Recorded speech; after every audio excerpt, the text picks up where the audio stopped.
will pet me, whether you like it or not.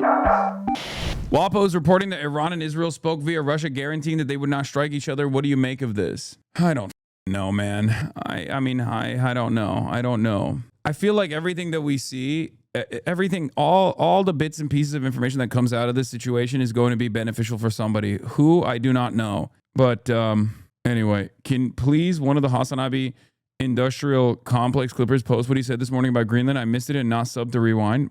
Well, Audrey, you got to subscribe. You got a subscription. So now you can rewind. And all of you can rewind as well if you subscribe to the Piker Broadcasting Service. ITV News political editor Robert Peston. There's a signal tonight that the British government, that unspecified U.S. Trump action against Iran is imminent. I don't understand. Maybe it's a debate. Maybe Trump is saying we're not going to do it. But that's just like a bait and switch. I wouldn't put it past him. He's done it many, many times over. So who knows? I will say this, though. I could see Israel and Iran secretly reassuring one another that they're not going to strike each other, because I don't think Israel is as defensive as you think Israel is. Like I think Iran in the 12-day war, a lot of people actually covered that as like total Israel annihilation. Iranian forces were destroyed. They were embarrassed. All this stuff, right? And there is some truth to how ridiculous the opening salvo was, right? Because Israel had penetrated the Iranian government so deeply that they were able to like destroy anti-aircraft weapons immediately before they started bombing campaigns, right? Having said that, if you think that Israel is not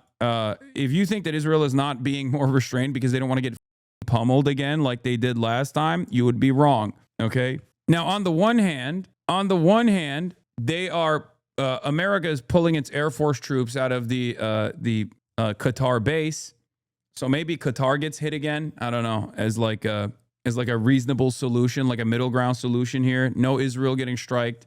Iran gets hit one time, precise targeted strike on key regime guys or something, and then Iran turns around and like strikes Qatar again, right? Something along those lines. I don't know, but remember.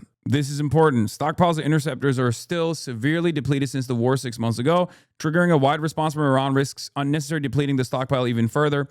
With the lack of any major naval assets, they won't have VLS-launched interceptors available either. That's why I said if you don't have American carriers in the region, even though there were American carriers in the region, they still could not sufficiently defend Israel, and their stockpiles were depleted. Last time Iran was pummeling Israel, there is 0% chance, like either they get assurances from Iran that they're not going to, either they got assurances from Iran that Iran is not going to strike Israel again and punish Israel again, or they're going to strike and be insane about it. Who knows? They need a lot more assets to be in the region, many of which moved to Venezuela, off the coastline of Venezuela right now. So it's not even about like taking out Iranian capabilities. It's more so about defending Israel. From what I've seen, there are still no indications of a buildup for CENTCOM. Diego Garcia is empty, and Alidate only has a few C-17s visible on satellite imagery. I still think a limited strike is possible, but nothing major like a decapitation. Current assessments by Israeli media is that Israel, does not anticipate being attacked by Iran regardless of what happens, which may also offer a clue. Ynet claims that the occupation army is more concerned with Ansar Allah at the moment. Stockpiles of interceptors are still severely depleted since the war 6 months ago, triggering a wide response from Iran, risks unnecessarily depleting the stockpile even further. The evacuation of Al Udeid that people are talking about is actually just a posture change. A forced evacuation was what happened before the Midnight Hammer retaliation. That's not happening yet. New York Times confirmed a few minutes ago that there are still only 3 missile-firing destroyers in the Middle East region. Maariv is now falsely attributing a claim to New York Times that a carrier is making its way to the Red Sea. They seem to be confusing the USS Roosevelt destroyer with the USS Theodore Roosevelt carrier. I have a feeling Americans will use submarines. America did use submarines when they were striking Israel, but on a defensive posture, you need carriers because you need missile launchers that are intercepting. You need carriers that have missile launchers that will fire off missiles that will intercept long-range ballistic missiles that Iran is lobbing in Israel's direction. The Iron Dome, in and of itself, without American intervention, without American support, without American defenses, is clearly incapable of stopping Iran from being able to strike Tel Aviv. We saw that. Okay? It's not carriers, it's cruisers and destroyers. Sorry, not carriers. You're right. Oh, U.S. striking Israel? Sorry. I meant submarines were utilized when striking Iran. American submarines were utilized when they hit Iran.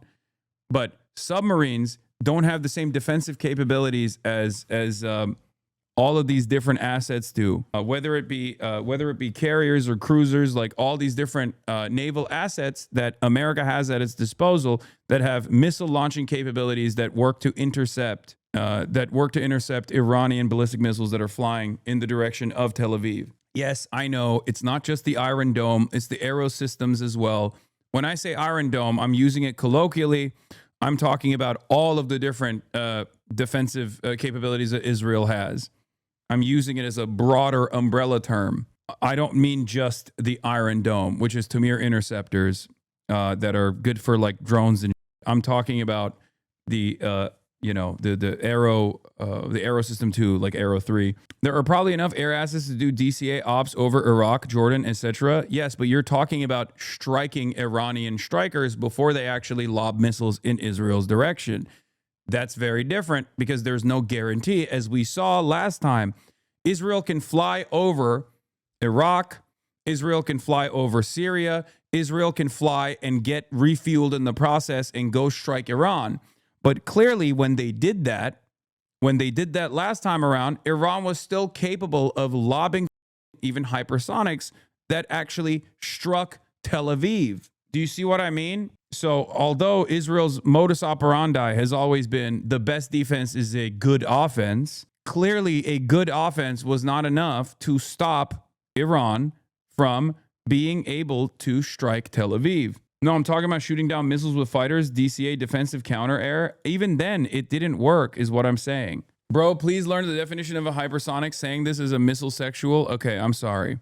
Fast ones that go boom, boom. But fast enough to penetrate through the ballistic defense capabilities that they have. There was a now deleted post on TrueAnon Reddit that the lack of missile interceptor stocks was the reason for Trump's Raytheon tweets. I don't know about all that, but anyway, so this is where we're at with Iran, Israel, and the United States of America.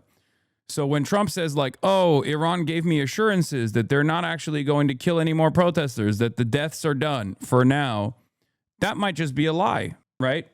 And I don't mean that might be a lie that like Iran might continue killing protesters or whatever. I mean like that might be a way for Trump to say, oh, we're not going to do anything to Iran. Just kidding, you know, because he's done this before. So who knows? Would China or Russia come to Iran's aid this time? Most likely not. Russia is still stretched thin and not likely to do anything outside of Eastern Europe. China is hesitant to get involved in anything that will mess up their access to international markets. Yeah,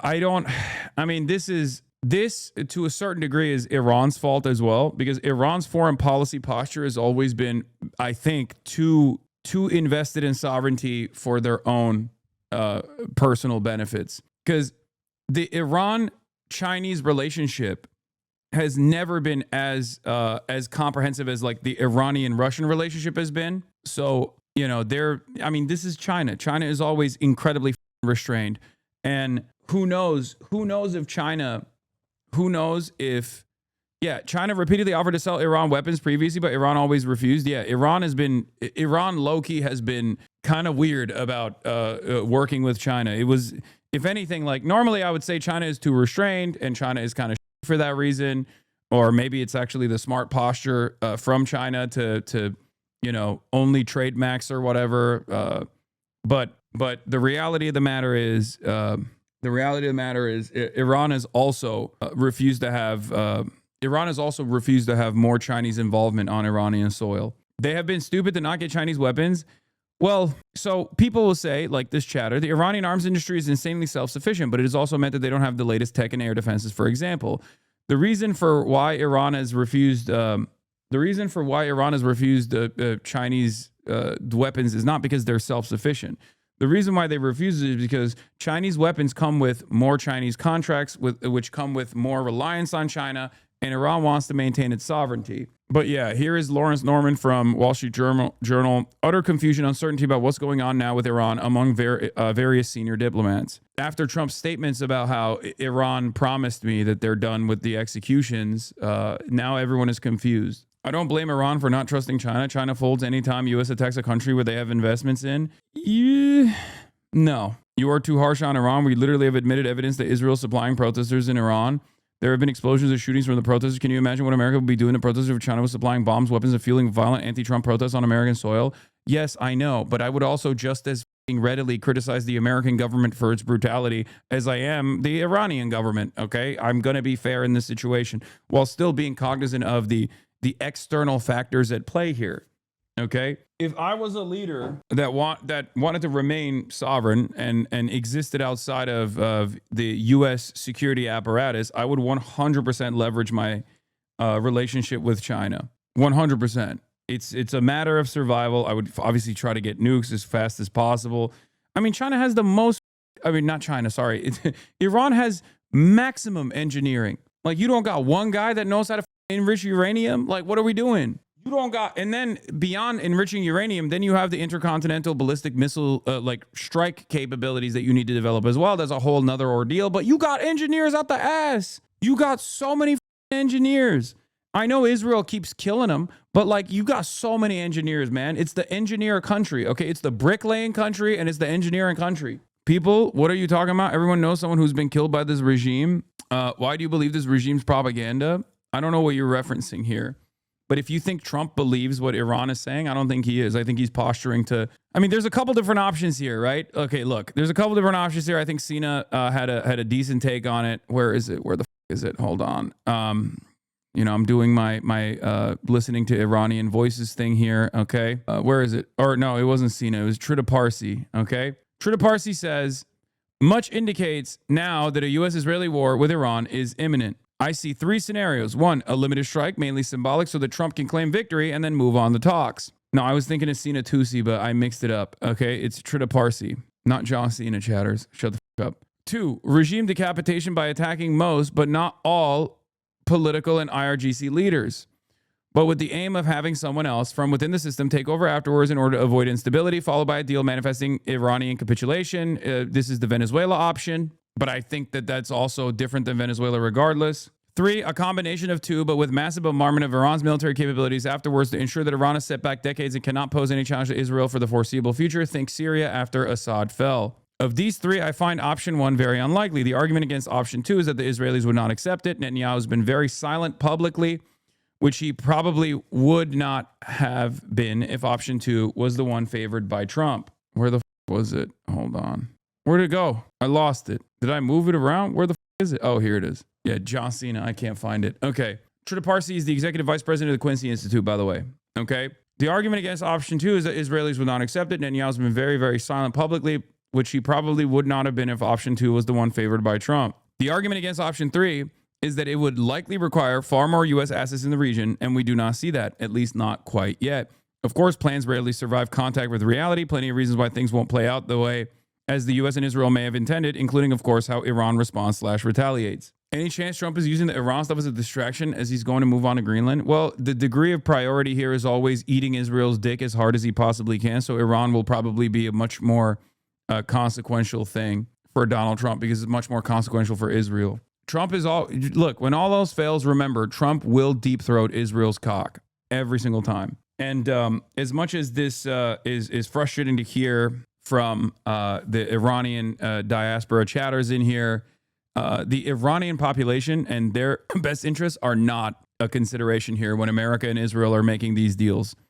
So no matter how hard they try to sell this idea to you, or no matter how hard you hate the Islamic Republic, and I don't put that past you at all, okay? The reality of the matter is America and Israel do not give a about the Iranian population. They give a about Israel. They give a about Israel dominating the region for American interests and protecting American investments. And Iran is a major factor that holds the Israeli incursions back. Western leaders and mainstream media rallied behind the perfidy. Come on, man. Of course, they're not going to say that when they will strike in June, they did it while negotiations were ongoing and a lot of people believed it was going to work. No, I know. That's why I'm saying I think Donald Trump stating that, the killing has stopped doesn't mean that they're actually not going to strike. Yeah, could be backing off, could be trying to dupe Iranians amid reports of potential imminent attack, though ultimately such statements are unlikely to alter realities on the ground or Iranian calculations in a meaningful way. Check logs. Like, you had Morandi spreading propaganda with little criticism. Both internet and Twitter is blocked by Iran, but how is Dude on Twitter being the government mouthpiece? And yet you haven't heard and shown a single journalist from the other side showing the regime's cruelty. Check logs. No, I have. And also, do you think this position is not sufficiently covered by both every single Western media, every single Western media outlet that we've watched. I've watched probably 12 videos on Iran yesterday, and 11 out of the 12, including the one that you're talking about that had Morandi speaking, had people who were very critical and completely against the regime. Every single video that we watched, with the exception of the one piece where Morandi was speaking, was anti-Islamic Republic. The reason why you're mad is that there was any mention of the Islamic Republic side at all. That's the reason why you're upset. How can you say that I haven't sufficiently covered, and not only sufficiently covered, but also specifically, personally criticized the Islamic Republic myself? The only reason why you're mad is because there's any mention at all of the pro-regime talking point, a pro-Islamic Republic spokesperson that was mentioned at all. That's it. Yes, I know. I'm not saying you're doing selective activism, but you've been talking about the genocide for years with correct attitude that Israel's doing a genocide, but when Iran is doing somewhat the same thing, it's not the same thing. That's ridiculous. You talk like a politician who cares about the stability of Iran or how they have to be a sovereign nation. You want to play fair. They're going to the hospital and arresting the wounded. I'm not subbed. I can't send links to vids. There is no amount of cruelty that the Islamic Republic has not done in this process. They are doing that.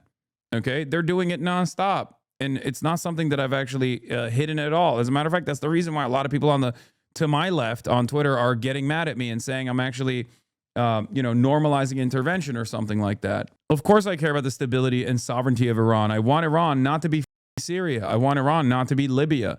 I want Iran to be Iran. And if the Iranian population is able to bring about a democratic, secular Iranian republic, then that's awesome. I love that. That's what I want. I want what's best for the Iranian people. I don't want the Iranian people to be repressed and have to deal with not only the economic sanctions and the impact that has, but also the unimaginable amounts of repression from the Islamic Republic. As long as America doesn't help them, America will never help them. America will never help Iran. The entire reason why the revolution took place in Iran is because of America helping Iran in 1953, okay? Shut the f up. America does not help its allies. America is talking about invading Greenland, and you're over here being like, well, what about a foreign adversary? You think America gives a f about dead Muslims, dude? What level of delusion are we on? It's not like the Trump administration is saying that they're invested in helping Iran anyway. They're talking about bombing Iran.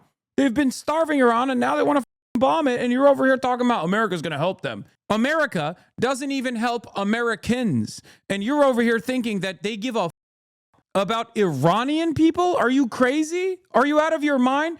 They don't even care about Americans. They care about a hand-selected pedophilic elite. That's it. And their profit interests. That's the only thing America cares about. And it's the same argument like we got to free Gaza from Hamas. That's what Israel was saying. Like Israel gives a shit about the Palestinians. Do you need America to wipe out Tehran until you realize, okay, maybe America wasn't actually invested? Like, what are we talking about? A lot of this conversation revolves around the hidden notion that people accept, the reality that people accept that America is the hegemonic superpower. So you just have to be servile little piggy to America's interests, no matter how ruthless or cruel they get. Otherwise, look at the situation in Iran. Sanctions freed Iran. Yes. Yeah. American sanctions. They liberated Iran. They liberated Iranian children from their life. That's how we are liberating Iran. Because ultimately, what's so crazy about this is that Americans, by and large, are basically stating, okay, Westerners in general are basically stating that the Iranians need to be sufficiently starved, okay? They need to be sufficiently starved so that they can get angry enough to kill the Ayatollah. And if you don't kill the Ayatollah, sorry, you're going to get starved even further. And there are people in the diaspora that are fine with this, okay? There are people in the diaspora who also will defend it. It's no different. What are you looking at? What are you looking at? What are you looking at? What are you looking at?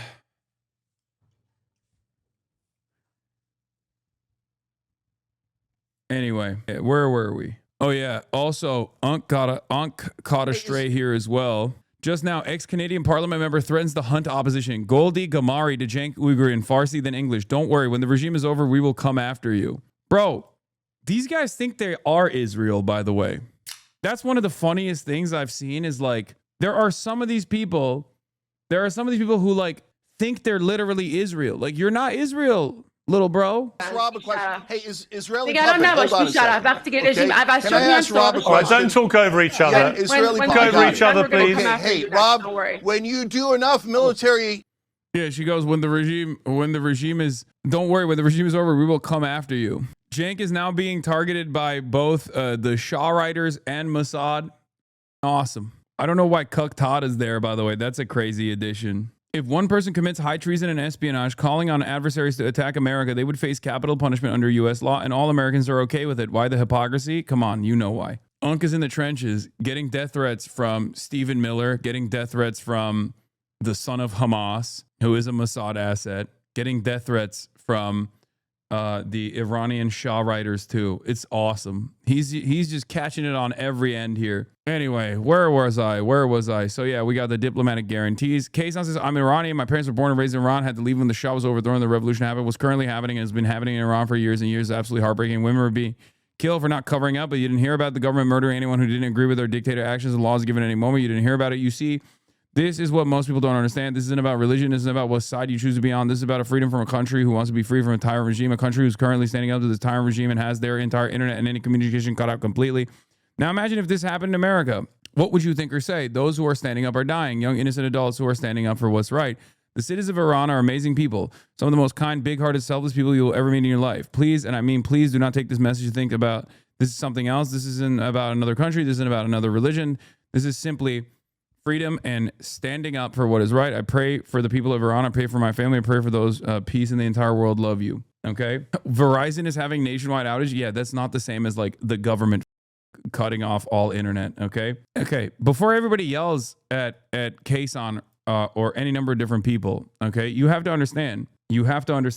There are literally plenty of people that have actively have been called the regime enjoyers on Twitter, people that I know, okay, for their position against Israel, who are Muslim, who are Shia, who come from that background, who also have similar attitudes to Kaysan, okay?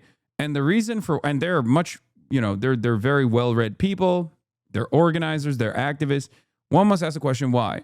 Are they all Mossad operatives out of nowhere? No, of course not. The reason for why, and I guess like I have it's not to the same degree, but I do, as a person who grew up in Turkey, I have a unique perspective on this as opposed to like, I don't know, dumbass Americans, where I do understand why young people especially would want liberalism, okay? Like young people in a place like Iran would want to be rid of a lot of the repressive forces within the government. And my statement here is, in order for Iran to maintain its sovereignty, that repression needs to go away. Okay, bro, you're in a marabou. Please stop. I know, but I contain multitudes. It's hard for some people to understand America isn't the only negative force in the world. Listen. The reason why a lot of people get very sensitive about this kind of statement is because a lot of anarchists and a lot of pro-regime change people or pro-Western intervention people will use that as a talking point. Will use that as a talking point in a very unnuanced manner to justify American or Israeli intervention. I'm not saying that at all. I'm simply stating that if there are, as I've described, 3 different points of pressure, the number one point of pressure being the economic sanctions, which is Western intervention. The number 2 point of pressure is like the leaky faucet that is an angry Iranian population that is more and more willing and able and interested in working with Israeli intelligence or American intelligence. And then the 3rd point of pressure is the actual repression committed by the government. There's only one thing you can actually control. If you are the Islamic Republic, there's one thing you can actually control. So if you truly have any sort of nationalistic sentiment in your heart, okay, if you truly want to maintain sovereignty, okay, what is this? What's the difference? Lamau, anarchist, off. Okay, calm down. My point is, the only thing that is in control of the regime in this circumstance is to abide by the demands being made by a lot of these people. You can either say, oh, they're all ridiculous, they're all Mossad, which is what the government is currently doing. The Iranian regime is saying, oh, they're all Mossad, they're all CIA. And there is evidence that some of them are actually at least getting armed by Mossad or the CIA. Having said that, there is a ton of people in Iran that are understandably frustrated, that are capable of taking up arms.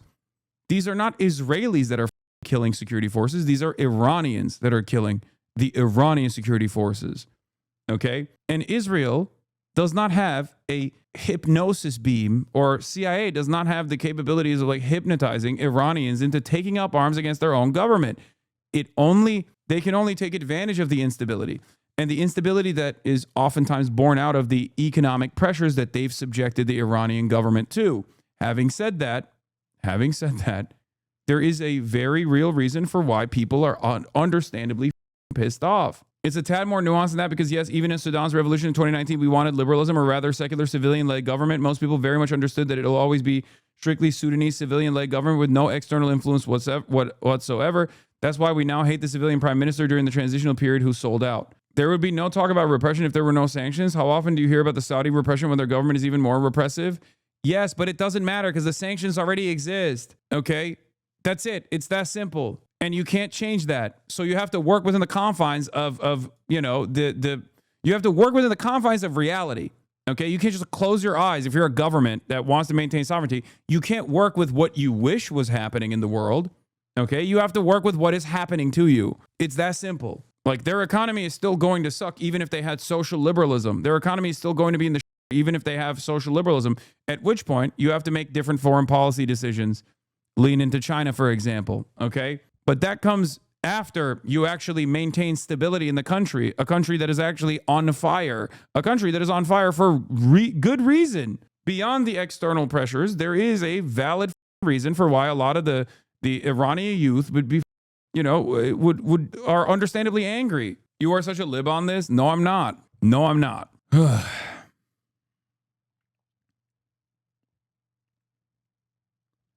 There's a reason why Sudan is literally the best example to give here. The revolution that top hold a 30-year dictatorship was successful only when it was by the Sudanese people with no foreign intervention. We were killed in the hundreds and the internet was shut off as well. That didn't stop us. What's the solution then? They don't have enough firepower to take over the government and the regime is not going to reform. What happens when you release sanctions and they give that money to the terrorist organizations they fund? First of all, I'm going to be very real with you, okay? This argument is incredibly stupid because you're saying the government is stealing all those funds and using it on Hezbollah instead. You're coming to a person who doesn't give a shit about that regardless. But let's say I do. Let's say the Islamic Republic is taking all the funds and simply funneling it to Hezbollah and not actually using it to stabilize their economy. Okay, release the sanctions and they're going to continue doing that and the people are still going to be mad because the economy is not stabilized. That doesn't make any fucking sense, right?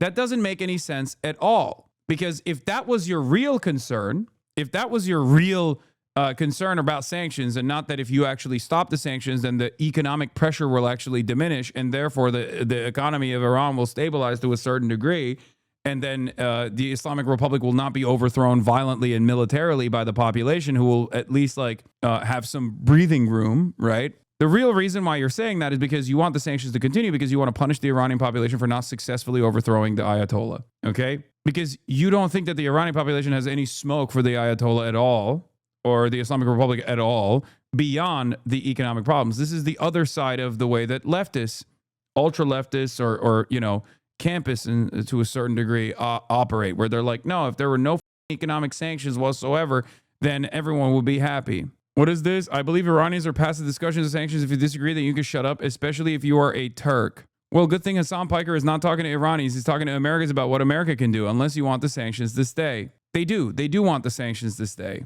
And the only reason you are a lib about this, to be honest, people in the region experienced the same hope for liberalism and secular democracy during the Arab Spring, and we fell for it, including me. Instead of all of our governments got replaced with even worse collaborators, the Middle East doesn't have space for that, and the youth in Iran are idiots if they think so, just like how me and all people like me were idiots at the time. I guess I have more belief that the Iranian population are more resilient in general to this kind of outside pressure. That's it. Because the Islamic Republic is also incompetent in some ways as well.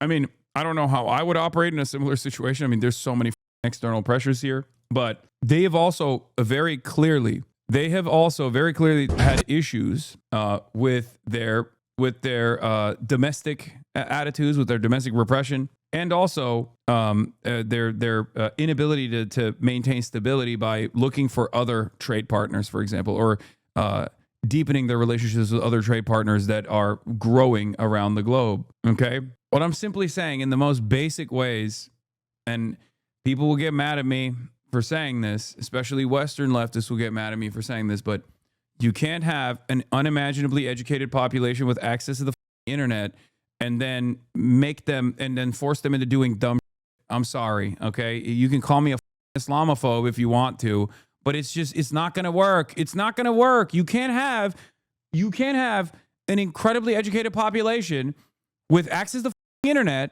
and then assume that they're not going to sit there and be like, well, okay, I want freedoms, like I want civil liberties. What are we doing? That's it. It's not going to work. It literally is that basic. Now, is that the major factor here? No, but it's very clearly a major point of pressure. Okay. America, brother, we have unlimited treats in the United States of America. And you just said the Americans are well educated. Are you out of your mind? Have you met the average American? Yes. That's such a brain dead take. Yeah.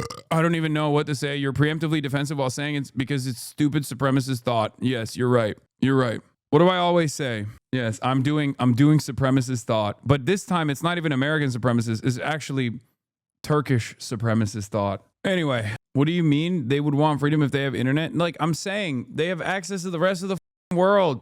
They want social liberties. It's totally understandable. It's totally understandable to want social liberties. Now, either you say no if they let go of some of these like traditions and some of these mechanisms of oppression, then the base will fall out. Okay, and therefore they can't maintain their sovereignty. I believe that's the reason why the Islamic Republic behaves this way, not because they love the Quran and love Shia Islam ultimately, because actors like people who control entire governments have to first and foremost care about maintaining sovereignty. Okay, and the connective tissue here that legitimizes the Islamic Republic in the eyes of the base of support is their supposed incorruptibility. And the only way that you showcase incorruptibility in that part of the world is by maintaining an anti-Western attitude. And the way you maintain this incorruptible Western attitude, anti-Western attitude, is by showing your Islamic bona fides. Okay? That's it. Freedoms don't work in the Middle East. That's just the reality of things. No, that's not true, dude. What the That's a crazy, crazy supremacist. That is unironically supremacist. Freedoms just don't work in the Middle East. That's just the reality of things. It's crazy. Like, come on, dude. I get your point, but the youth are dumb and too hopeful when the hope doesn't exist where we are from. What do you think about the Shia-led government? Is it not similar to Syria? That's exactly what led to injustice. Syria is an even better example of this because they weren't... Syria, the Syrian government was woke. Bitch, I'm Iraqi. I know. You can still be racist to Arabs, dude. This is the type of shit that I would hear from like a Turkish supremacist. You know what I mean?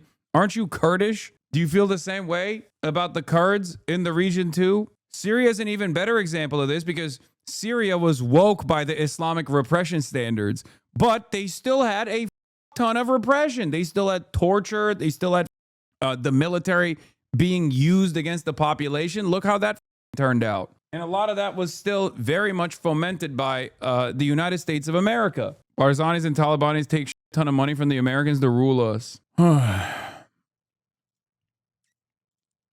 Anyway, why are these states so repressive? Why don't they just become more liberal? What do you mean? For them, okay.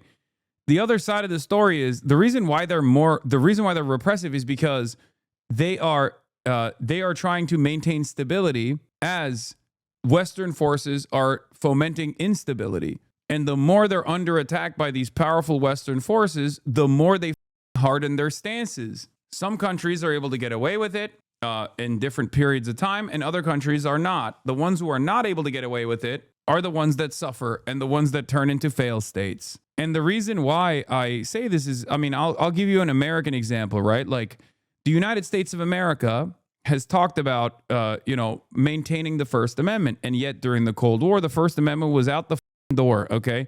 During World War I and World War II, the First Amendment was out of the door The moment that you talked about how we shouldn't go to war, like Eugene Debs famously did when he did not want America to intervene in World War I, as was the international Marxist position here, he was thrown in prison, right? That's what happened. The Espionage Act was created to find treasonous people that were that would be assassinated, that would be executed by the state if they were actually working with America's enemies during times of war. So the reality of the matter is America itself, if America, the most powerful country on the planet, itself has taken such stringent repressive action at times during times of war, then what leads you to believe, why are people saying D? What leads you to believe that like other countries that are constantly under the thumb of American empire are not going to do that? Of course they are. Of course they're going to do it. I mean, we interned Japanese people in this country, man. During World War II, we just like put them in concentration camps. Like, what the do you think that was? I mean, that was transparently racist for the record. But like, what do you think America was doing during World War II? They put every Japanese person in a concentration camp, in an internment camp, because they were like, we can't trust them. And you're over here thinking like, oh man, how repressive are these countries that are under the endless barrage of misinformation and war, right? Sure, but don't you think they're also repressive because they're no longer popular? I mean, this brings me back to the other Gulf states, as I brought up yesterday. What, you think Saudi people love that they only recently were able to have women drive cars and shit? No. Why didn't they actually do anything? Why haven't they actually had the same level of protest in Saudi Arabia? Do you think the Saudi government is not as repressive as the Iranian government is? It is. The only difference is America doesn't destroy the Saudi economy. Saudi Arabia is allowed to liberalize now in an effort to whitewash all the other stuff that they're doing in the region under the watchful gaze of the United States of America. Okay? How'd that happen? That's it. Why did the Marxists not want the U.S. to join World War II? No, that's not true. Well, I think initially they were non-interventionists, but most Marxists obviously were on board with American intervention in World War II. I said World War I. The international Marxist position in World War I was that there's no war but class war. This is all like, this is all imperial powers fighting amongst one another, divvying out their own colonial bounty. I mean, just pre-World War I is kind of when Marx had the most motion, to be honest. Yeah, it was a very different time. What, Iran did terrible things first and America sanctioned them after that? Like, took 52 American diplomats hostage? Brother, you are out of your mind. There is nothing that Iran has done to America that America has not done a millionfold to Iran. What are we talking about, dude? Also, Saudi Arabia did 9/11. The f*** do you mean? Like, one of the craziest things, one of the easiest ways to understand how powerful American propaganda is the fact that Saudi Arabia had a hand in 9/11 happening on U.S. soil, and then we went to the region and said, everyone but Saudi Arabia is an op now, including Iran. The axis of evil speech famously factored Iran and North Korea into the conversation. And Iran was like, what do you mean? We're mourning that 9/11 just happened. The guys that did 9/11 are our number one ops in the region. They're Saudi-backed Salafist brigades. What the wait, hold on. What are you talking about? What the are you talking about? And Americans did not even consider that. Americans have not even to this day considered that. If you ask Americans, probably more Americans think Iran did 9/11 than Saudi Arabia. It's crazy. And then we sit here and act like we're not the most propagandized country on the planet. It's the best propaganda because it's the most effective propaganda, because good propaganda doesn't even let you believe that you're reading propaganda. It makes you feel like you're learning the truth. That's how good propaganda works. Yeah, we're going to get back to Iran right now because there is a no-flight NOTAM issued by Iran, closing the airspace to all flights except international flights to and from Iran with permission. NOTAM is valid for a little more than 2 hours. Here's what the Iranian airspace looks like right now. It was a case where that dude still did participate in war crimes and Holocaust on the front line. I thought there was other generals that were involved in NATO that were just like straightforward Nazis, weren't even a part of any dissent against Adolf Hitler. USS Theodore Roosevelt Nimitz-class aircraft carrier leaving San Diego January 14th. Now, are locals throughout Iraq hear jets overhead? Iraqi sources reporting hearing increased fighter jet activity over the region. Oh, is Israel striking? I mean, we'll see. There were like 20 high-ranking Nazis in NATO. I know my... Yeah, there were definitely pro-Hitler generals in NATO. Orders have been given to the Iranian Air Defense Command to immediately engage any aircraft that enters airspace without prior identification. Okay, maybe things are happening. Fighter jets on Iraq and Iran border. Iraqi news outlet Al Jabal reports that residents heard and observed fighter jets earlier tonight over Basra in southern Iraq, only miles away from the border with Iran. What is this music? Arma 3 footage law? Bro, that's not even, you can't even see what that is.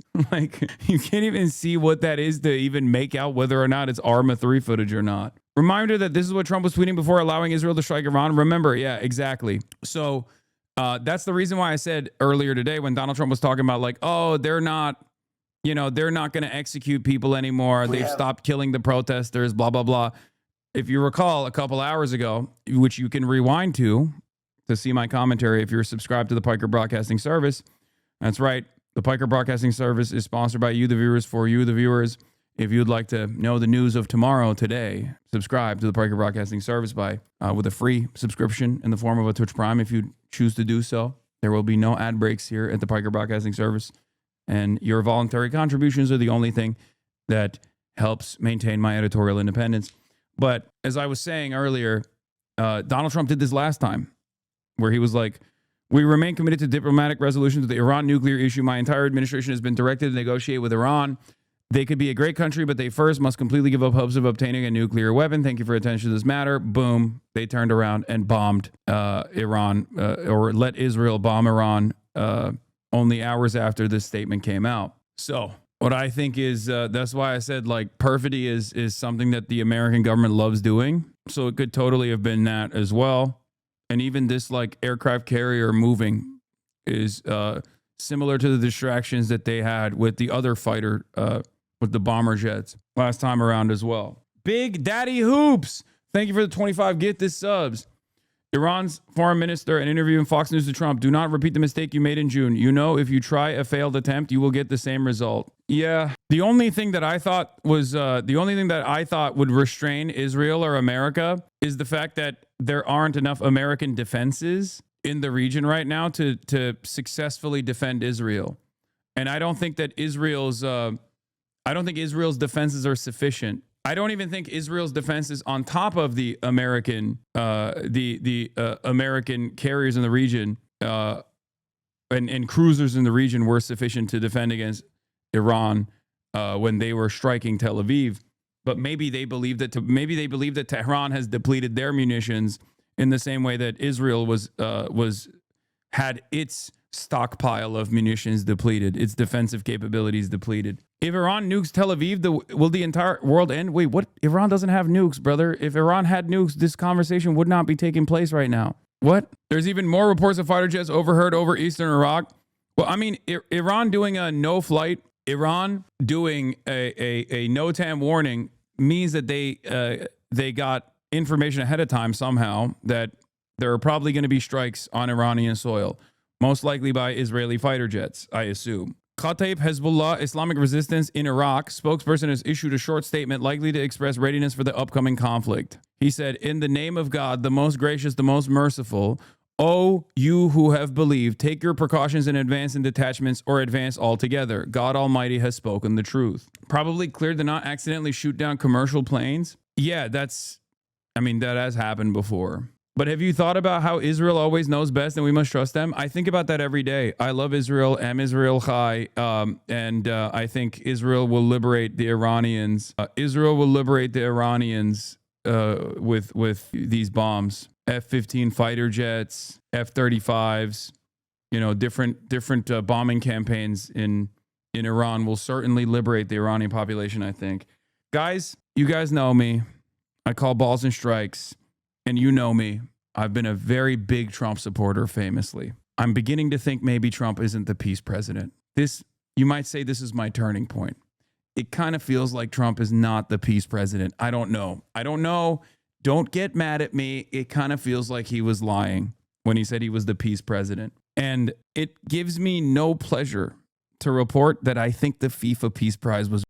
I know many of you are firm and committed to the sanctity of the FIFA Peace Prize. But I do think, oh God, it just, like I said, it sucks to see this. It sucks to say this. These words, they hurt me. I don't think he cares about the FIFA Peace Prize. Yeah. Anyway, here's a report from Washington Post. 2 European officials speaking on the condition of anonymity to describe sensitive information said their countries were asked by the Trump administration Monday to share intelligence on possible targets within Iran. I think the funniest outcome here is like if the Danish security forces, if the Danish intelligence was giving the go-ahead to Iran and collaborating with Iran to just as a you to America. It's not going to happen, but that'd be pretty funny. Denmark decides to join Iran in its anti-imperialist endeavors. The Danish-Chinese alliance. Heavy aircraft activity also heard by residents within the last hour over northern Israel and southern Syria. Axis of Resistance, newest member unlocked Denmark. That'd be so sick. React on Kai's tweet. Chat, did he react to Kai's tweet? React on Kai's tweet. This is the lone soldier in the chat doing the bidding of what matters most. We're over here talking about how like Israel's potentially going to bomb Iran again, and who knows what will happen after that.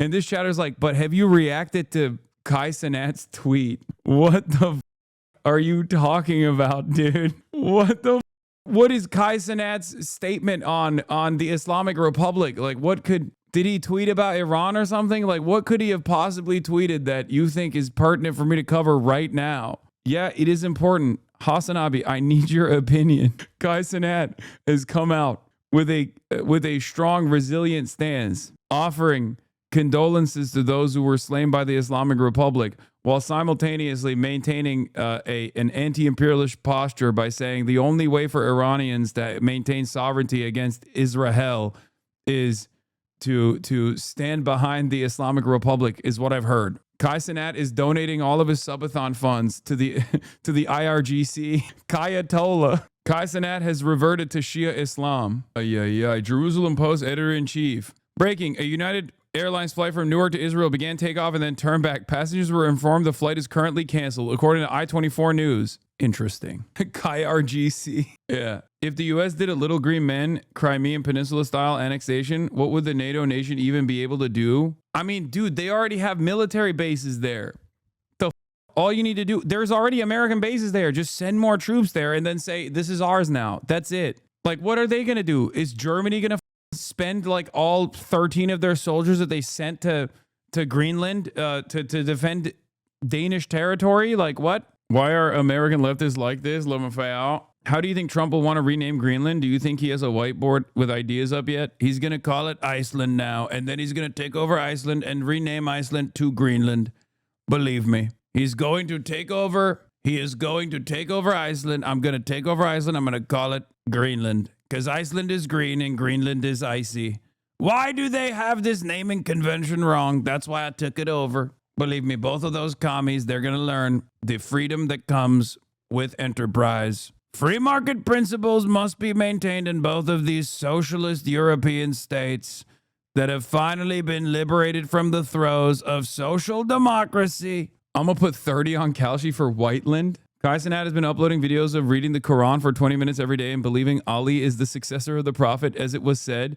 You are to me as Harun was to Moses, except there is no prophet after me. Kai Cenat, the new sword of Islam. It's true. Turns out he was doing taqiyya the entire time. He was actually hiding that he is a Shia Muslim. This whole time, that was taqiyya. As he infiltrated America by claiming to be a Christian, he was, as a matter of fact, doing taqiyya. Check breaking news. What do you mean, Trek breaking news? You could not be like less vague. Google.com. Like, it's like the equivalent of linking Google.com in the chat and being like, dude, have you seen this? I am breaking the news. What the do you mean check breaking news? Peter Thiel, who wants to set up crypto-empowered network, stays on underdeveloped territory, has invested in Praxis, a startup that aims to do just that. Praxis? Ugh, God, and which has scouted Greenland. Ugh. Anyway, let's get back to Trump saying help is on the way to Iran's protesters. With fears the regime could start executing protesters today. This is 26-year-old Irfan Sultani. He was arrested last week Activists say he's facing imminent execution. His family telling ABC News they can't sleep, waiting for news. I think one of the grossest things, low-key, one of the dumbest, grossest things that the Iranian government did after all this was posting a video on one of their like official Twitter channels talking about how much liberalization that has already taken place in Tehran, like showing videos of women like with their exposed midriff and things like that. It's like, bro, if you're going to do that, then you might as well go all the way. Okay. The do you mean? Like that is so that was very lame, because that means that they are also aware of the internal pressure, because that's not just external pressure, right? Like that's not, a lot of people will a lot of people will turn around and say, oh, that's just, you just want to liberalize Iran because you're a Western chauvinist, blah blah blah, all this like, oh, feminism is like, this is peak white feminism using like wokeness as a tool of oppression or whatever. Like, no, there is a very real need from the population that wants these kinds of like social repressions to go away and the enforcement mechanism to go away. And if you post shit like that, that means that like you understand that this is what the people are demanding. You just don't want to give it to them. You only give it to them every now and then when people die in the process. It's ridiculous. It's ridiculous. President Trump now warning the regime that if they start hanging people, we will take very strong action, promising Iranians that help is on the way. All Iranian patriots, keep protesting, take over your institutions if possible, and save the name of the killers and the abusers that are abusing you. A handful of videos emerging online despite a near-total communications blackout, showing dramatic street clashes between an unarmed crowd and state officers in the western city of Urmia this week. Protesters chanting "Down with Khamenei." In Isfahan, crowds seen tossing Molotov cocktails. State broadcasters also showing footage of what it says are the incinerated remains of the Grand Bazaar in Rasht. These videos from Iranian state television reportedly showing the aftermath of the protests, with burned out vehicles, stores smashed in, while crews try to repair roads and buildings. And in the capital Tehran this morning, funerals for state security force personnel, as the regime warns it'll quickly try and execute those it claims are responsible. Well, we're now getting very limited information about what's happening inside Iran. It appears some protests are ongoing, but the regime's brutal tactics do appear to be working. I think the question for many this morning, when President Trump says help is on the way, what does that mean and when? George? He has not answered that question yet. Okay, Ian, thanks very much.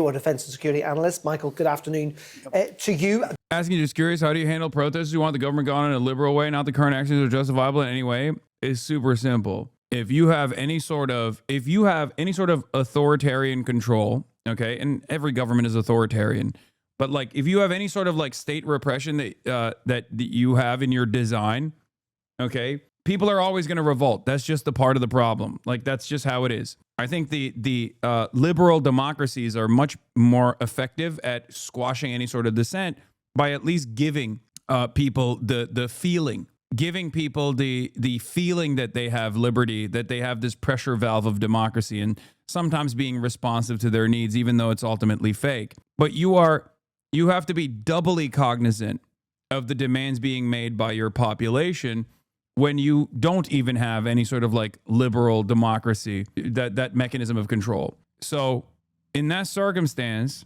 what you have to do is immediately cave to what the protesters are demanding. If they want less repression, you have to offer that to them. I think when you don't do that, people get more frustrated, especially when you kill people over and over again. Then even more people are going to come out and take up arms, or even find themselves increasingly more invested in like aligning with foreign actors, you know, whether it be Israel or America. It's that simple. How do you have 39,000 people watching you? This is crazy, but I love the topic you discuss. Well, now you know why.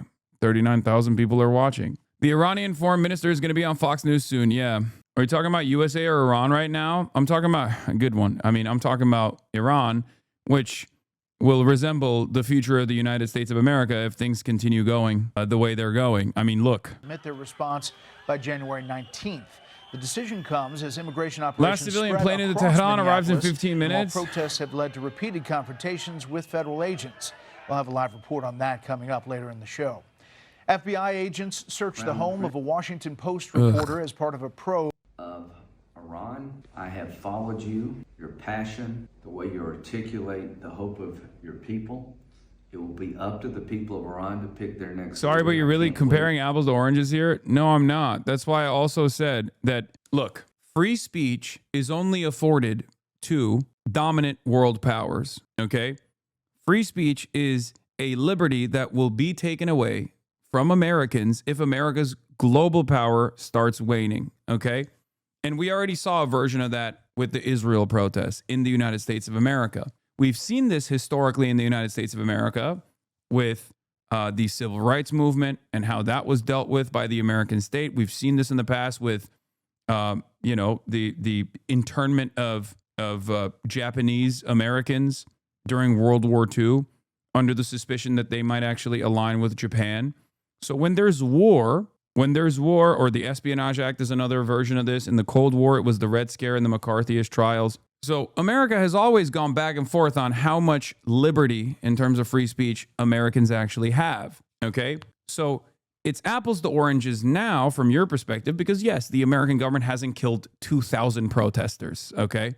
They didn't do that, right? But if push came to shove and you believe they wouldn't do that, you're delusional. They would kill 10,000 protesters. When terrorist elements led from outside, entered these, protests, and started to shoot, police forces, police officers, and security forces. And there were terrorist cells. They came in. They used Daesh-style terrorist, operations. They got police officers. This cap. They beheaded them, and they started shooting at police officers and also to the people. I don't know if they actually beheaded a police officer, but saying that they were doing Daesh-style attacks is fighting against terrorists and not, with the protesters. It was completely a different story. The reason I have to explain, and this is important, why they started to shoot at people, for one reason, they wanted to increase the number of deaths. Why? Because President Trump has said that if there are killings, he would intervene. And they wanted to drag him into this conflict. And that was exactly an Israeli plot. They wanted to drag the President of the United States in this conflict. So they started to increase the number of deaths by killing ordinary people, by killing police officers, by starting a kind of, fighting inside the different cities. Mr. Foreign Minister, you're saying that these killings, these deaths are at the hands of foreign elements inside your country, not by the Iranian regime. That's not what we're being told when we get people to talk to us on the ground. The internet has been shut off, but occasionally turns back on, and we do hear from people on the ground who tell us various stories. Witnesses spoke of seeing snipers positioned on rooftops in downtown Tehran, firing into crowds of peaceful protests, turning abruptly into scenes of carnage, panic as bullets pierced through people's heads and torsos, sending bodies toppling to the ground, and an emergency room treating 19 gunshot patients in a single hour. The regime is on a killing spree, said one protester, and we've seen the video of body bags stacking up. You were saying that all of this is because you're not in control of your country and foreign elements are killing people inside your country? No, I'm telling you that it was a fighting between our security forces and terrorist elements who had a plan to create a big number of killings in order to provoke President Trump to enter into this conflict and start a new war against Iran. And that was exactly an Israeli plot. The footages that you mentioned have not been seen in Iran. I have to tell you that a misinformation campaign is going on at the same time. And you're suggesting that it's Israel and Mossad acting like Iranian forces, shooting the Iranian people to make casualties to spur on the action of President Trump. I'm just saying there's a lot of people that don't believe that, Mr. Foreign Minister. No, Mossad has already confessed that. They may be on the ground, sir, but as far as them killing hundreds and hundreds of people to make it look like you did, it does not appear in the video that we get out that this is a full level of calm. It appears that protests continue in a number of different cities. The exiled Iranian crown prince talking to people on the ground, said this. About 12,000 plus. 12,000 plus. That's what we get so far. It might be more, but that's the minimum number that we know so far have been killed by the regime. This is not arrested. This is killed. We are talking about using military weapons, AK-47s. That number came from Barry Weiss, by the way. That number came directly from CBS. Protesters. Their bodies are being picked up by bulldozers, and they charge each family for the bullet to be able to just retrieve the remains. It's abhorrent what's happening. As a longtime viewer who watched you from inside Iran, your segment on Reza Pahlavi was deeply disappointing and hurtful. The protesters chanting his name are being shot for that symbol of opposition, dismissing his relevance, erases their voices and complex reality on the ground. Are baseless. There is no proof of that.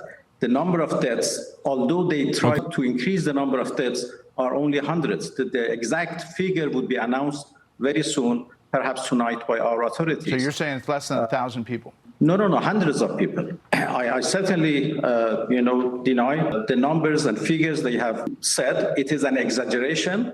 It is a misinformation campaign only to find excuses to do another aggression against Iran. I can tell you that now it is 4 days that everything is calm. There is no demonstration. There is no unrest, nothing in Iran for the past 4 days. Yes, there has been millions of people today for funerals, and 2 days ago, a big rally in support of the government and of the system. So people are on the streets, but in support of the Islamic Republic. Wow, so that's not what we hear when we hear people on the ground. I can refer you to the tweets and sayings and interviews by Israeli officials, American officials who have claimed themselves that Mossad agents are inside Iran, in the Iranian streets, in Tehran streets. Just look at the account of Mossad in Persia. Will CBS lose all credibility if that number ends up being wrong? Did New York Times lose all credibility after screams without words was entirely dismissed by every person, including like the internal team in New York Times? No, of course not. Who took to X and posted this, saying for days now, calling President Trump a tyrant who will be overthrown. Why, if you're saying the Israeli outside forces inside your country are doing this, why would the supreme leader himself take to X and taunt the President of the United States? Well, we were in the middle of a war started against us, and the rhetorics are quite normal in any war. We have many kind of threats by President Trump, by other American officials, by Europeans who are talking about Iranian, things in Iran. So we consider these 3 days, 8 January to 10, which we faced with a vast terrorism operation as the continuation of 12-day war that were imposed on us by Israelis and Americans. So the 13th day of war was 8 January. That was the continuation of the war. So we were in the middle of the war. And now, after 3 days of terrorist operation, now there is a calm. We are in full control. And let's hope that wisdom would prevail and we don't go for a high level of tension, which could be disastrous for everybody. Are you moving forward with hangings of some of the protesters, or at least one of the protesters? No, I haven't heard about that, and there is no any hanging today or tomorrow or whatever. That's Friday? I can tell you, I'm confident about that. There is no plan for hanging at all. Okay, well, you've heard the president's talk, President Trump. And you've heard his concern. Why even talk to Fox News? Brother, what are you talking about? First of all, Fox News, you're probably going to get a fairer shake than CNN on the ground. In fact, ironically enough, this possible hanging. And secondly, they'll go on any outlet that will listen to them directly. What are you talking about? I don't know what where you come from, and you get to talk to Trump directly when you go to Fox News. What do you mean by that? We will take very Not that it matters. Trump has made up his mind already. Protests, that's one thing. When they start killing thousands of people, and now you're telling me about hanging, we'll see how that works out for them. It's not going to work out good. How do you read the president's comments over the past few days?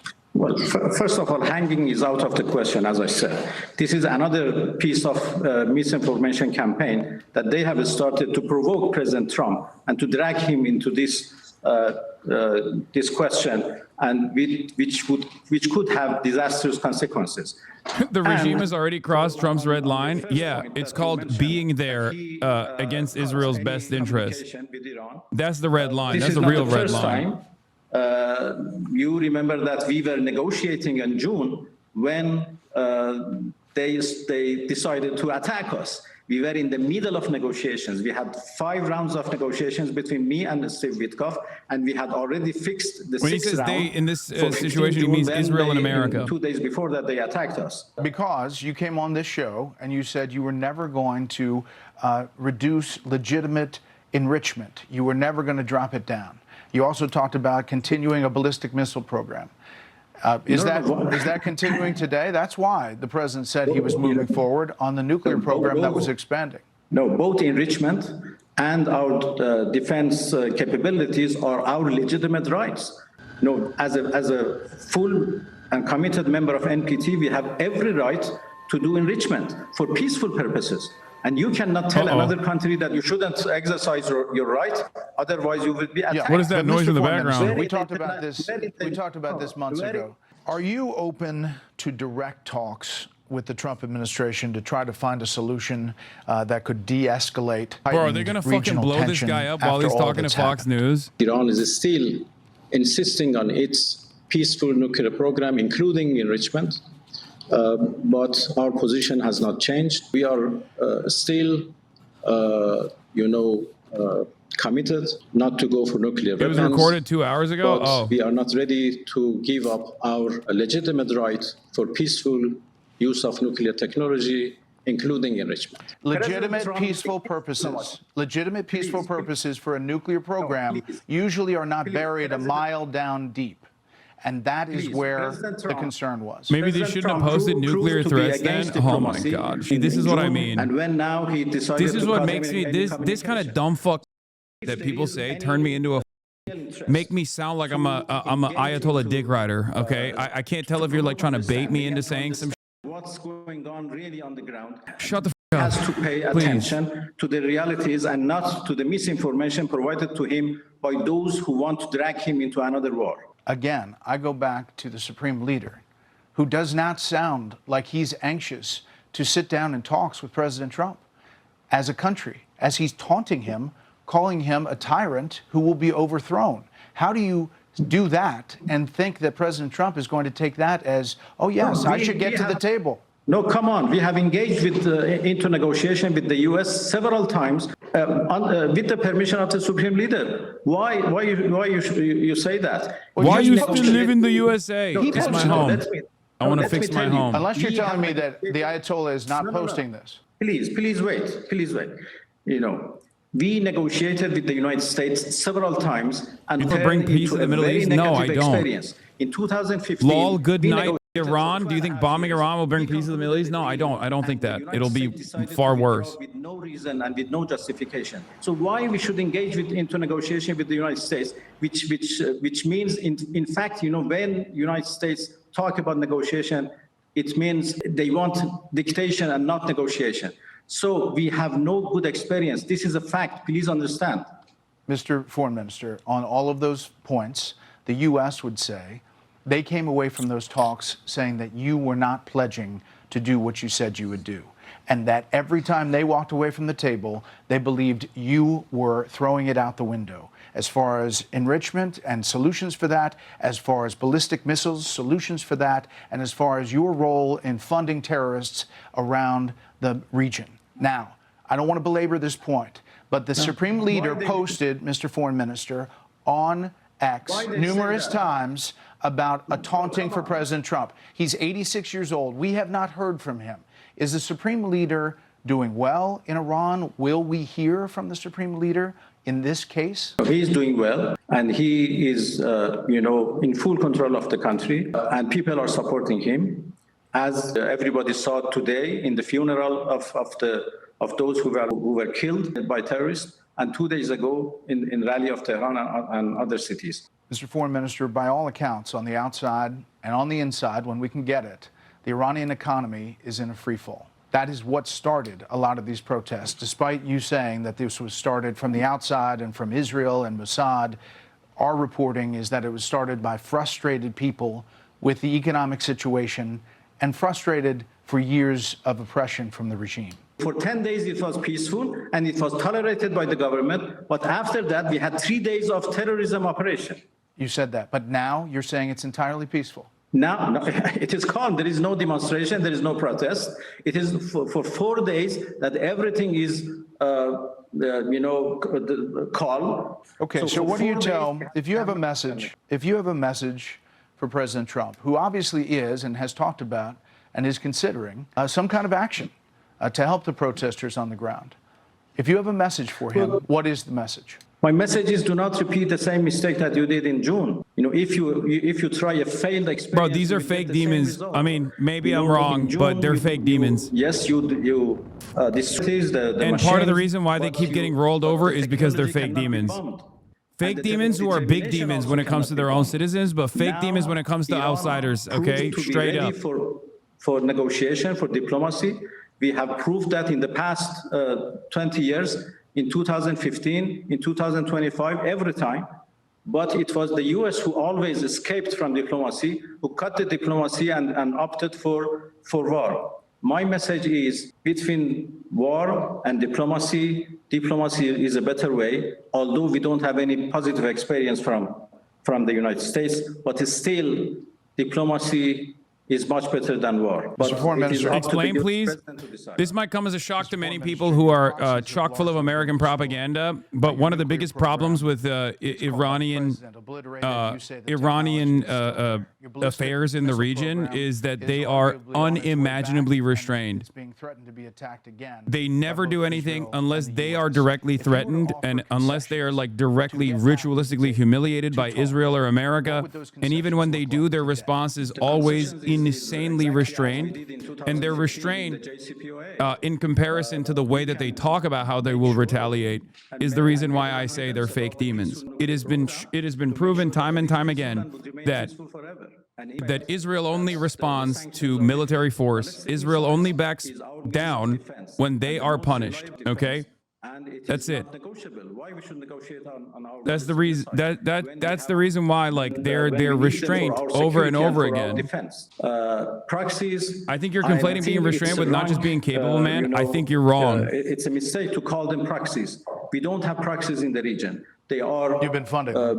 No, they are movements who are fighting with occupation, who are fighting for their rights, and we only support them. We only support them. They are not doing any job for us.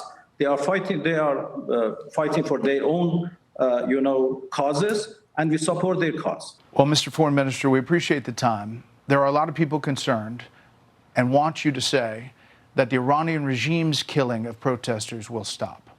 I think you have to find the elements who made these killings outside of Iran. And there are many, evidences to that. We can show you. So it is all a kind of Israeli plot, which is they have no support. The regime lost all major groups in the region. The regime is scared to lose power, explaining their pullback. Trump would not build on that failed attempt by Israelis. And there's a diversity of opinion on this stuff, okay? Here's Sina Tusi's analysis on this, and I happen to agree. But since Soleimani's assassination in January 2020, Iran's response to the United States have often been seen as restrained and as having weakened its deterrence. Some Iranian analysts argue that a harsher response at the time, and by the way, it's not just Iranian analysts, but there is also a hardliner. There is also the hardliners in the IRGC that are of different minds, as opposed to the Iranian government's restraint here. But some Iranian analysts argue that a harsher response at that time, one that imposed serious U.S. casualties, might have left Iran in a stronger position today. That counterfactual is impossible to test. The more relevant question is whether Iran's overall strategy of strategic patience and calibrated counter-escalation can still hold. At this stage, Tehran has limited alternatives. If the United States attacks again, Iran's response will be telling, whether it moves forward with major escalation or seeks a broader compromise with the United States. What seems increasingly clear is that the status quo, especially since the war, is untenable for Iran and the Islamic Republic's elites. A decisive strategic decision or without Khamenei, as other centers of power reassess the cost of staying the course. Al-Shamkhani, a senior advisor to Iran's Supreme Leader Ali Khamenei, said last year's strike on a U.S. airbase in Qatar showed Iran's will and capability, Al Jazeera reports. A pre-negotiated strike on a third party is not the same. So you think the Supreme Leader is the holdup? I don't know. Either they just don't have the smoke or the capability. They tweet like they have the smoke, but they show that they don't have the capability over and over again. This is the reason why. Are you advocating they light the oil fields ablaze? No, I'm not saying that until they're, I guess they have literally done this before. Like when Israel said that they wouldn't touch the refineries and then they bombed it anyway. Well, I guess they didn't really create any major setbacks on Iranian oil production. They hit like one oil depot in the middle of the city. But yeah, no, lighting the oil fields is the nuclear option. That's the nuclear option. Did I miss the MAGA podcaster's parents? What would lighting the oil fields accomplish? Disrupting oil production for the entire planet? That is the major deterrence factor here. They are in striking distance of Iran. If they were to do such a thing, it would literally cripple the entire global economy. Straight up. Iranian airspace is closed, GG's? No, I know. Big call, as David Blevins was suggesting. What's your sense of where we are this afternoon and what call Donald Trump is likely to make? Oh, well, who knows? I mean, he likes to keep people guessing. I gotta pee. And I think, the United States has talked up the idea they have all options on the table, from non-kinetic options, diplomatic options at one end, right through to a big military campaign at the other. When they look at those options, I'm pretty sure they will decide that the most effective ones are the non-military ones, and some of them are already underway. Sanctions, tariffs on countries that trade with Iran, which is already having an effect on the Iranian economy. Cyber attacks, which I'm sure are already taking place on the IRGC and the government. If they come to the military options, which we know Trump likes the idea of, it's strategic raiding, not war, but strategic raiding. Go in, do the job, get out, take the plaudits. The problem with that is it could be very counterproductive. And one of the reasons that there's so much alarm around the region and that non-essential people are being moved out of bases and American bases are on alert, Israeli bases are on alert, is that any sort of military action may provoke retaliation. It's believed that the Iranians still have a good 2,000 missiles hidden away, which they could use. And even though the retaliation wouldn't make any great strategic difference, there are enough hardliners in Tehran to give it a go, to actually make it clear that they're not lying down, that they're not completely supine in front of American power. So those 2,000 missiles, which are believed to be around, plus other military assets that they've got, and the fact that they've got still friends in the region, in Lebanon and in Iraq and in the Houthis in Yemen, and indeed in the West Bank and in Gaza, that actually there could be an upsurge of violence around the region, rather like happened 2 years ago. So that's the fear of a military attack that went wrong. It would provoke a sort of mindless but very destructive set of retaliatory behaviours. But it's also clear that Donald Trump, in some ways, kind of has boxed himself in to take some form of action. But you're also right in saying it's not entirely clear what military intervention would actually do to help the protesters, something Donald Trump has claimed he wants to do. Exactly. He kept saying these are red lines. He kept saying if they massacre people, if they start hanging people, well, they're doing all of those things. The Iranians... None of that is relevant here. Are walking right through his red lines. And so he's left with the fact that he's said all of this. Now, of course, he can turn on a dime and pretend he hasn't said it or just blather away and do something different. Trump does not give a shit about any of this stuff. And if anyone believes that Trump actually gives a shit about any of this stuff, they're delusional. Okay? I'm sorry. You are a dumbass. May do that, but the world is saying to him, you promised to do something. The Iranians, only 24 hours ago were being told, hang on, help is coming. And that rather implies something fairly forceful. So there is a danger, as you say, that he's boxed himself into having to do something which is at the moment, the way things look, unless they've got something planned that none of us can foresee, it will be more likely to be counterproductive than helpful. And just talk to us about effectively the kind of wider ramifications of if the regime were... I'm sorry, what? Bro, don't ever tell me that there is an equivalence between left media and right-wing media, okay? You can be the sweatiest, most unwashed guy with genuinely zero knowledge and just go based over Donald Trump videos, and you will get elevated by the vice president. There's no equivalence on the left. Wow, it's almost like the thing that obviously happened because it was recorded from multiple angles and analyzed by the whole world on a frame-by-frame basis actually happened. Amazing. Looking forward to seeing the next goalpost shift. I hate CBS News so much, dude. I hate CBS so much. I cannot explain. This is why they bought it, okay? This is why. This and the 12,000 protesters were killed number.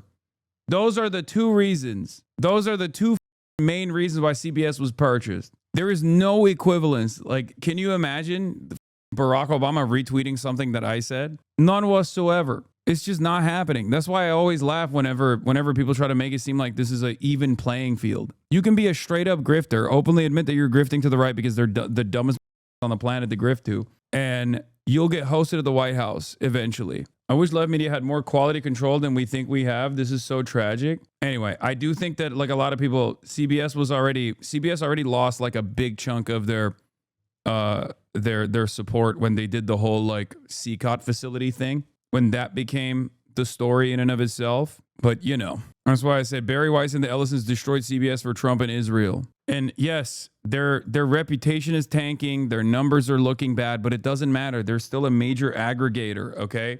When they say something, other news broadcasters will cover it as though it's real news. They'll pull the 12,000 number out of their ass by claiming that they got this information from like an outsider or something, or from like espionage. Like they stole the information from like internal Iranian correspondents or something. But it doesn't matter, because then ABC will cover it as though it's real news. WAPO all over again. People who consume actual news instead of conservative slurry resent journalism being taken over by bigoted and incompetent chuds. I mean, yeah. By the way, this broadcast is the reason I was pretty early with the Bari CBS knowledge. In October, I was talking to some JVP boomers at the No Kings protest, and they didn't know anything about it. JVP members, yeah. I've been on the Barry Weiss tip for a minute now, and this is the reason why I was covering it. You will pet me, whether you like it or not.